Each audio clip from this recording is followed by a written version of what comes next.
سہولت کاری میں اور ثالثی میں فرق ہے. ہمارے ہاں بہت سے لوگ اس چیز میں تفریق نہیں کر پائے اور اپنے آپ کو ایک ثالث سمجھ بیٹھے کہ جس کی وجہ سے توقعات کا پیمانہ بہت اوپر چلا گیا.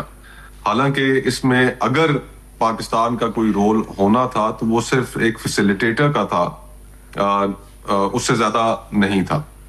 تو ہمیں یہ بات بھی ذہن میں رکھنی چاہیے کہ اس وقت کی جو صورتحال ہے اس میں جو فریقین ہیں ایران اور دوسری طرف امریکہ اور اسرائیل, ایران کے لیے ان کے ساتھ بیٹھنا میرے خیال میں سر دست ممکن نہیں ہے. ان کی ایرانین ایمبیسی نے اسلام آباد کے اندر بھی یہاں سے جو ٹویٹ کی, بڑا واضح انہوں نے پیغام دیا کہ ہم امریکہ اور اسرائیل کے ساتھ براہ راست مذاکرات میں بالکل سنجیدہ نہیں ہے. اور یہی پیغام ان کے پارلیمنٹ کے جو اسپیکر ہیں ان کی جانب سے بھی سامنے آیا. مغربی میڈیا میں ان کا نام کوٹ کیا جا رہا تھا کہ وہ بطور مذاکرات کے اندر ایران کی طرف سے ایک نمائندے کے طور پر شریک ہوں گے. اس کی بھی انہوں نے نفی کی. ایران کے لیے اس وقت جو میری نظر میں جہاں تک میں سمجھا ہوں, جو ان کے لیے سب سے امپورٹنٹ ایک چیز حاصل کرنا ہے, ایک ہدف حاصل کرنا ہے, وہ یہ ہے کہ مستقبل میں ان کے ساتھ وہ والا عمل نہ ہو جو اس وقت لیبنان کے ساتھ ہو رہا ہے, کہ جب چاہے اسرائیل اور جب چاہے امریکہ حملہ کر دیں. اور 12 دنوں کی جو جنگ ہوئی اس کے بعد یہ دوسرا ایران کے اوپر حملہ ہے. تو اگر تو ایران نے اپنی سوورینٹی کا تحفظ کرنا ہے, اگر ایران نے اپنی اس رف نیبرہڈ کے اندر ایگزسٹنس کا تحفظ کرنا ہے, تو اس کے لیے یہ ضروری ہے کہ وہ یہ ایکسٹریکشن حاصل کرے کہ اس کے اوپر جب دل چاہے یہ حملہ نہیں ہوگا. اور دوسرا, ایران نے اس ساری کھیل میں انہوں نے ایک بات بڑی واضح طور پر دنیا کو جو پیغام دیا ہے, اور جس کو امریکہ کے جو سیکرٹری ڈیفنس ہیں انہوں نے بھی, اور امریکن پریزیڈنٹ ٹرمپ نے, انہوں نے بھی حیرانگی کا اظہار کیا کہ وہ اتنا شدید ری ایکشن کا توقع نہیں کر رہے تھے کہ جو مڈل ایسٹ کے اندر امریکن بیسز کے اوپر گلف کنٹریز میں ایران نے حملہ کیا. سیکرٹری ڈیفنس آن ریکارڈ ہے کہ وہ نہیں سمجھتے تھے کہ ایسا ہوگا. اسٹریٹ آف ہرموز کی جو بندش ہے اس کے بارے میں بھی ان کا خیال تھا کہ ایسا نہیں ہوگا اور ایران نہیں کر پائے گا, لیکن یہ دونوں چیزیں ایران نے کی. اس نے جو کاسٹ آف وار ہے وہ اتنی بڑھا دی کہ جس کے نتیجے میں جو امریکہ اور اسرائیل ہے کہ ان کو تھوڑا سا نہیں بلکہ کافی پش بیک آیا ہے. جی پروفیسر, جی ہم مکمل کر لیں. جی, تو اس تناظر میں سمجھتا ہوں کہ اس وقت جو ورلڈ اکانومی کو اسٹریٹ آف ہرموز کی بند ہونے سے جو خطرات لاحق ہو چکے ہیں, اس کی وجہ سے امریکہ کی یہ مجبوری بن گئی ہے. اس کے ایلائز کا اس کے اوپر پریشر آ گیا ہے, یورپین ایلائز کا پریشر ہے.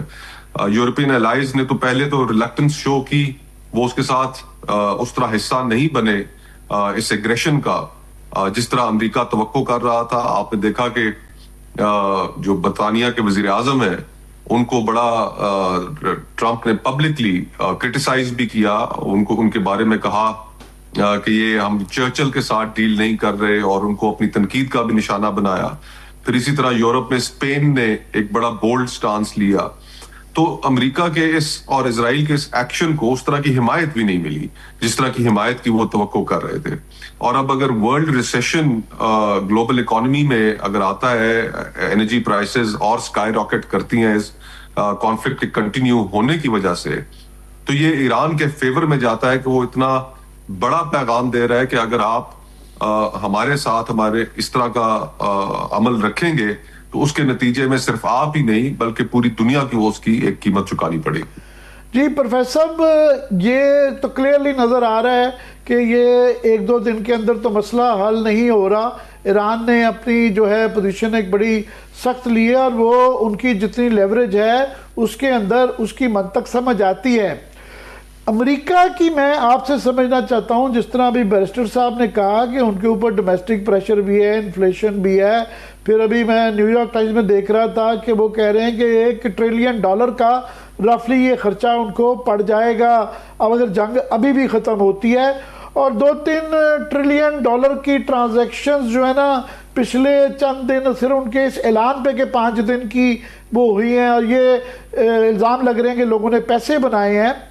ایک طرف تو یہ انٹرنیشنل اکنامک انرجی کا اور اکانومی کا یہ پریشر ہے، پر دوسری طرف جو پریزیڈنٹ ٹرمپ کی شرائط ہیں وہ تو لگ رہا ہے جس طرح سیکنڈ ورلڈ وار میں جاپان نے سرنڈر کر لیا تھا یا برلن تسخیر ہو گیا تھا، تو ایک سرنڈرڈ قوم سے جس طرح کی شرائط کی جاتی ہیں وہ کوئی اس کی منطق آپ کو سمجھ آتی ہے یا ہمیں سمجھائیں؟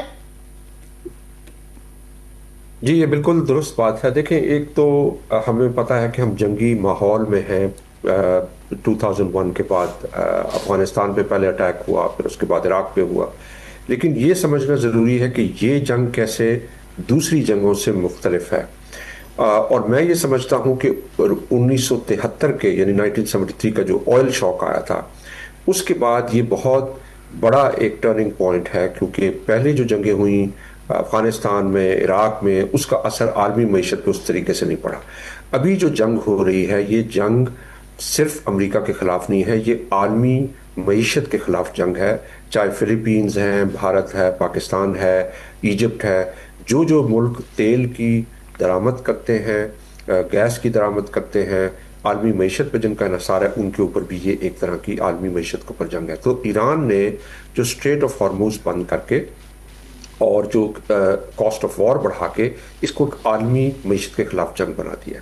اب اس میں امریکہ کے لیے اس لحاظ سے اہم ہے، اور میں اس وقت واشنگٹن میں ہوں کچھ سیمینارز وغیرہ کے سلسلے میں، تو اس میں 2-3 باتیں مجھے بڑی کلیئرلی نظر آ رہی ہیں۔ ایک تو یہ کہ جو یہاں پہ فیول ہے، یعنی پمپ پہ پرائس $1 بڑھ گئی ہے، جو کافی بڑی چیز ہے ان لوگوں کے لیے۔ یہاں عام بندے کا بہت زیادہ انحصار ہے ڈرائیونگ پہ، فارمرز کا، ٹریڈرز کا، ہر کسی کا۔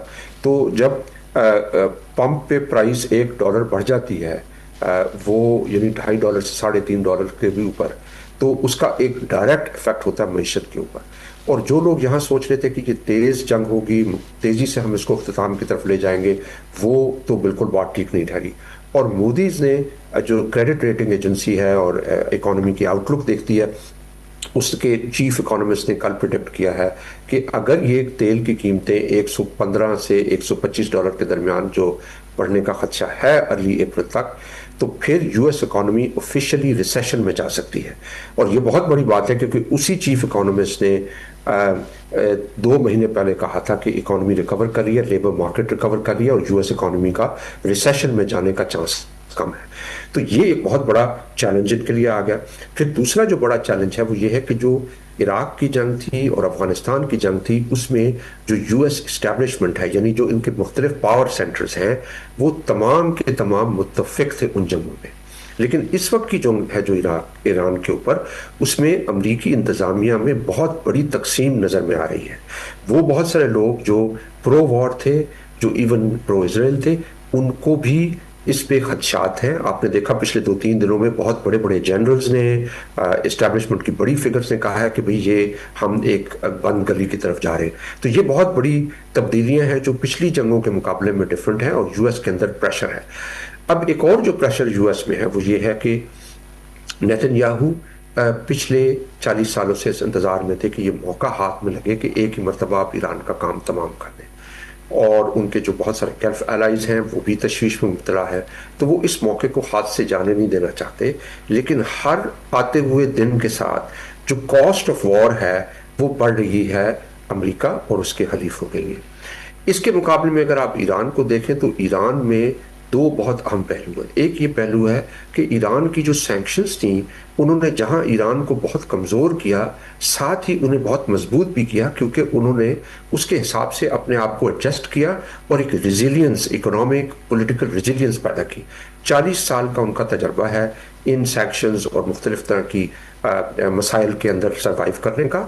اور اب آئل جو ہے امریکہ نے الاؤ کیا ہے کہ ایران زیادہ تیل عالمی منڈی میں بھیج سکتا ہے۔ اس کا مطلب یہ ہے کہ ان کے پاس بلینز آف ڈالرز جو پہلے نہیں بیچ پا رہے تھے، وہ اب ان کی پاکٹ میں آ رہے ہیں، یعنی فائنینشلی بھی ایران کے پاس اب زیادہ پیسہ آنا شروع ہو گیا۔